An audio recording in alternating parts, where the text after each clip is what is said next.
स्वागत है आपका न्यूज 69 में। मैं हूं आपके साथ अंकिता और बढ़ते हैं इस वक्त की बड़ी खबर की ओर। पन्ना जिले के गुनौर विधानसभा में सभा को संबोधित करने पहुंचे आज समाजवादी पार्टी के राष्ट्रीय अध्यक्ष अखिलेश यादव ने जनसभा को संबोधित किया और जनता को संबोधित करते हुए सपा प्रत्याशी अमिताभ बागरी के सपोर्ट में मतदान करने को लेकर अपील की। साथ ही उन्होंने खुले मंच से गठबंधन को लेकर कहा कि कांग्रेस ने उनके साथ धोखा किया है।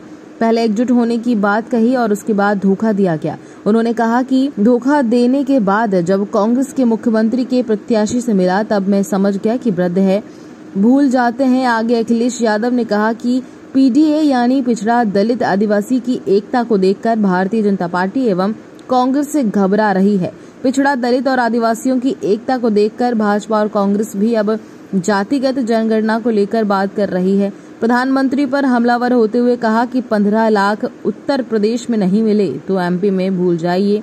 न तो युवाओं को रोजगार मिला, सिर्फ मध्य प्रदेश में भ्रष्टाचार हुआ। उन्होंने कहा कि समाजवादी पार्टी की महिला प्रत्याशी अमिताभ बागरी को हमने टिकट देकर महिलाओं को मिले हुए आरक्षण को सिद्ध किया है, जबकि भाजपा और कांग्रेस ने महिला प्रत्याशी को टिकट नहीं दी।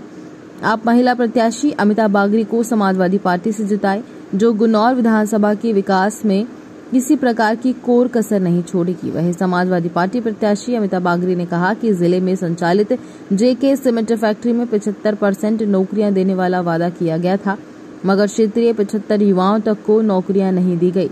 उन्होंने कहा कि भाजपा के बड़े बड़े नेताओं के इशारों पर दलालों द्वारा भर्ती की गई। सबसे बड़ा मुद्दा है पलायन का।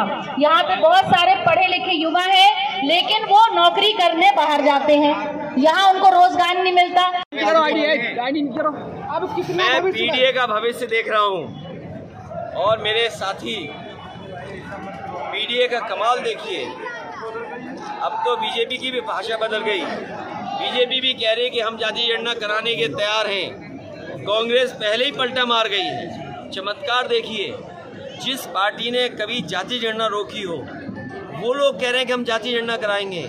सवाल जाति जनगणना का नहीं है। जाति जनगणना के साथ साथ आबादी के हिसाब से हक और सम्मान देने का काम समाजवादी लोग करेंगे और हम आपको भरोसा दिलाते हैं गठबंधन पीडीए सहयोग करेगा। पीडीए हमारी स्ट्रेटजी है, रणनीति है, यही गठबंधन की मदद करेगा। इंडिया को खत्म मान लिया जाए। इंडिया वो बात खत्म हो गई।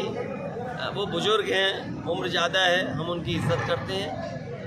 उनको याद नहीं रहा होगा कि हम उनके मित्र पार्टी हैं। ये गलती उनकी नहीं है, हो सकता उम्र की गलती हो। लोकसभा चुनाव अलग लड़ेंगे ये मैं नहीं कहता हूँ, लेकिन मुझे साथ नहीं लिया। हम तो उनके साथी दल थे, लेकिन अच्छा किया उन्होंने हमें छोड़ दिया। अगर बाद में छोड़ते तो हम कहेंगे नहीं बसते। लोकसभा चुनाव आएगा तो लोकसभा तय करेंगे क्या करना है। विधानसभा में महिला प्रत्याशी को आपने चुना है, अब क्या चाहेंगे? ये बीजेपी और कांग्रेस को सोचना चाहिए। जो नई लोकसभा में महिला नारी वंदन आरक्षण महिला बिल पास किया और उन्होंने कहीं महिलाओं को 33 के अनुपात में नहीं लड़ाया। कम से कम समाजवादी तो इन्हें लड़ा रहे हैं, इसलिए चाहे बीजेपी और कांग्रेस और सब लोग इनकी मदद करें। लोकसभा में इंडिया गठबंधन साथ लड़ेगा अलग?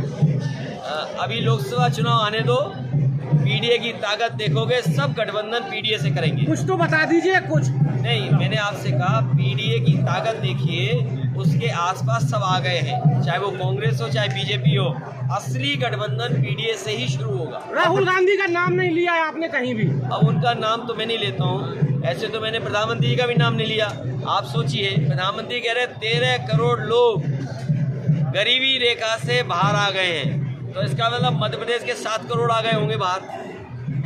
क्या उनकी बात का यकीन करोगे आप? मध्य प्रदेश में समाजवादी पार्टी का कितना प्रभाव हो गया, कितनी सीटें? समाजवादी पार्टी समय समय पे जीती है और एक समय था बड़ी संख्या में जीती। बहुत सारे हमारे जीते हुए दूसरे दल में हैं, विधायक हैं आज भी। हमें उम्मीद है कि इस बार पहले से ज्यादा समाजवादी पार्टी की जीतेंगे और इस बार अमिता यहाँ से जीत करके जा रही है। क्या वजह रही कि गठबंधन से धोखा मिला? विधानसभा है। क्या वजह रही कि गठबंधन से धोखा मिला? क्या वजह रही कि गठबंधन से धोखा मिला? अब वो तुम बाद में आकलन करना। इस खबर पर आपकी क्या है राय, हमें कमेंट सेक्शन में जरूर बताएं। तब तक के लिए धन्यवाद।